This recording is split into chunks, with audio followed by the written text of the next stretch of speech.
together. But now that, especially in the first few Mm-hmm. months, couldn't meet at all, it was really hard to understand how to even make videos now that everything has changed so much. It was very limiting, Yeah. but we overcame that Mm-hmm. somehow.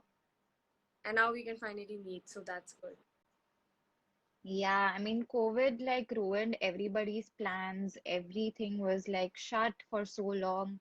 I'm sure you must have had a difficult time. Yeah, I'm sure people from every Mm. career had a difficult time figuring out how their degree is even going anymore. But if they were admitted,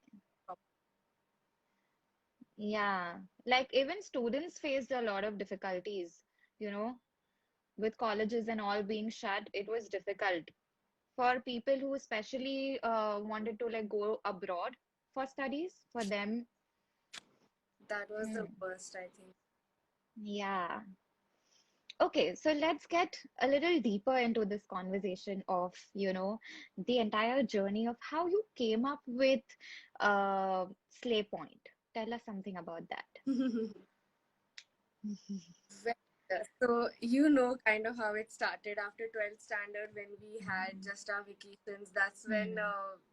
me and four, five of my school friends, we started something together just for fun because the vacation was simply too long and we had nothing to do. And that's how we just kept doing stuff. Then some people got admission in different colleges, so we had to break apart. And so me and Abhyuday were left behind. We just used to watch so much YouTube that Hmm. somehow comedy came naturally to us at the time, like just because of the topics that we wanted to speak about.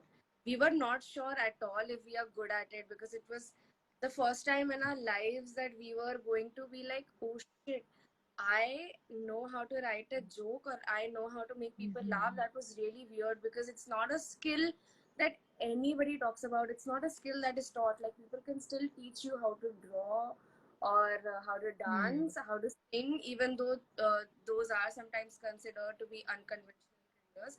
But nobody teaches you Hmm. how to like write a joke. So it was weird. It's not something that is encouraged. It's not seen as anything to be done exactly. So it was True, really true. weird. It was hard to accept that this is what I'm doing now. But it's been like a good 3 4 years since we started doing only comedy. It's going really well. Hmm.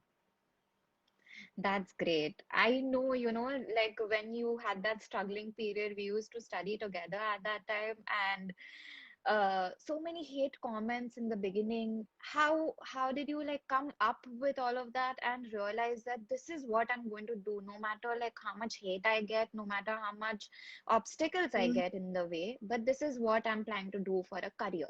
When did you realize that? Yeah.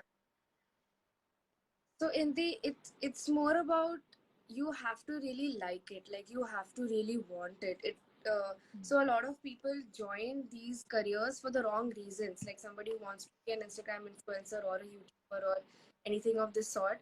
The thing that they always keep in mind is how fast can I get famous and how much money can I earn from this, which is the Mm-hmm. first thing going to disappoint you because it's going to take a long time for you to get recognized and build like an audience who really likes you unless you do something very very very very different. It's going to be